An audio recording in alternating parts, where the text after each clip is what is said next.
ये जितने भी पति हैं, पत्नी हैं, बाप हैं, बेटे, सब क्या है ये?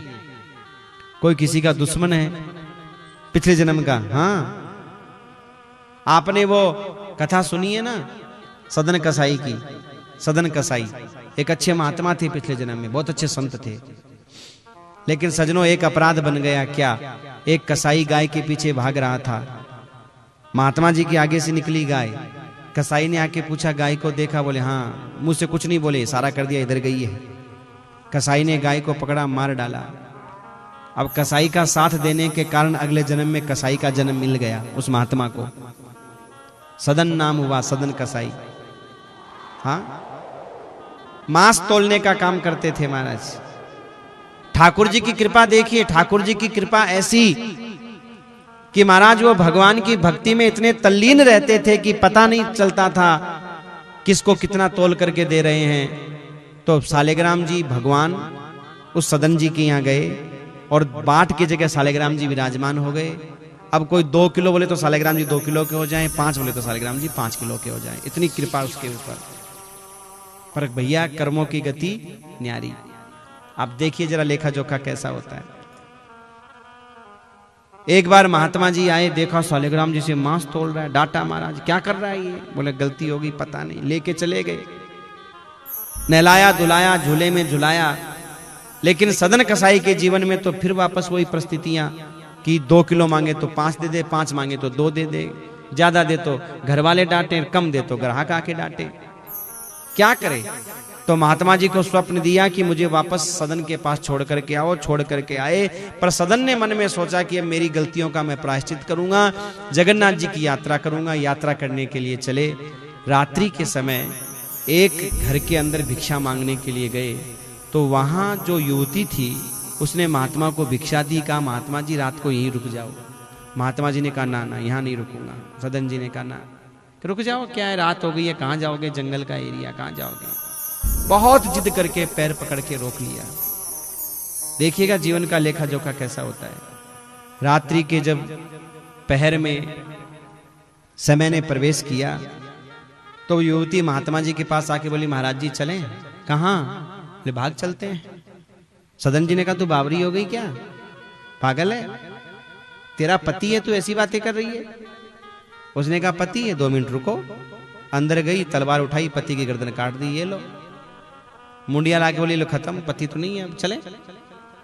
सदन जी ने कहा, देवी तुम चाहे कुछ भी कहो, पर मैं तुम्हें अपने साथ लेकर के नहीं जा सकता। उसने कहा, सोच लो, मैं अभी हल्ला मचाऊंगी, ये हत्या का इल्जाम तुम्हारे ऊपर लग जाएगा, नहीं चलो यहां से। महात्मा जी ने कहा, चाहे कुछ भी हो जाए, पर मैं तुम्हें अपने साथ लेके नहीं जा सकता। उसने हल्ला मचाना शुरू किया, अरे देखो देखो, मेरे पति को इसने मार दिया। बाबा जी ने देखो देखो खत्म कर दिया। छाती पीटने लगी महाराज, पति को मार के सती हो गई, छाती पीटने लगी। लोग इकट्ठे हुए, देखा, अरे अब कौन ये विश्वास करेगा किसी ने मारा है। सदन जी ने कुछ बोला भी नहीं। पकड़ करके राजा के दूत लेकर के राजा के पास में गए। सदन जी से पूछा, क्या तुमने इसके पति को मारा? तो सदन जी ने मन में विचार किया, न मैं इसको जानता, न ये मुझे जानती। हाँ? पर कहां मैं इसके यहां भिक्षा मांगने के लिए गया और कहां इसने जबरदस्ती मुझे रोका। हाँ? और मैं रुक भी गया इसके यहाँ, और कहां ये मेरे पास में ऑफर लेकर के आई, मैंने माना नहीं। फिर भी मैं अगर इस इल्जाम का मेरे ऊपर अगर ये लगा है, इसका मतलब कोई न कोई पिछले जन्म का संस्कार जरूर है। और सजनों, उन्होंने हत्या नहीं की थी, फिर भी हाँ कह दी कि हाँ मैंने इसके पति की हत्या की है। तो राजा ने मन में सोचा, क्या दंड दें इसको। तो राजा ने कहा, हाथों से हत्या की है, इनके दोनों हाथ कटवा दो। और सदन जी के दोनों हाथ कटवा दिए। जानते हो क्यों? पिछले जन्म में इन्होंने हाथों से ही अपराध किया था। महात्मा थे, तपस्या कर रहे थे, वो गाय दौड़ करके जा रही थी, तो मुख से तो कुछ नहीं बोले थे, पर उंगली उठा करके हाथों से इशारा किया था कि इधर गई है, बस। और ये जो युवती है ना जिसने इल्जाम लगाया, ये कोई और नहीं है, ये वो गाय है जिसकी हत्या बाबा जी के कारण हुई थी। हाँ, तो बाबा जी ने हाथ से अपराध किया, हाथ कट गए।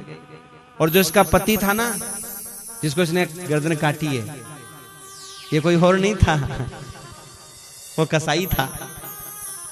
हाँ, और आज ये कसाइन बन के उसकी गर्दन काट दी। तो अगर किसी के जीवन में पति पत्नी का आपस का झगड़ा चलता हो ना, तो सदन जी की कथा को याद कर लेना कि पिछले जन्म में वो भी कोई कसाई हो और मैं भी कोई गाय ही। हाँ, कुछ भी सोच लेना। ये जो आपस में आपका जो है ना टकराव है ना, पर हाँ, इसको खत्म करने का एक ही उपाय है कि अगर लड़ते रहोगे ना तो ये लड़ाई आगे भी पुनः जारी रहेगी। अगले जन्म में अगर कुत्ता कुतिया बन गए तो भी लड़ोगे, गाय बैल बन गए तो भी लड़ोगे, और इसी जन्म में अगर प्रेम से सलटावा कर लिया, दुश्मनी भूल करके अगर रहने लग गए, तो इससे अगले जन्म में आपका बैर खत्म, दुश्मनी खत्म।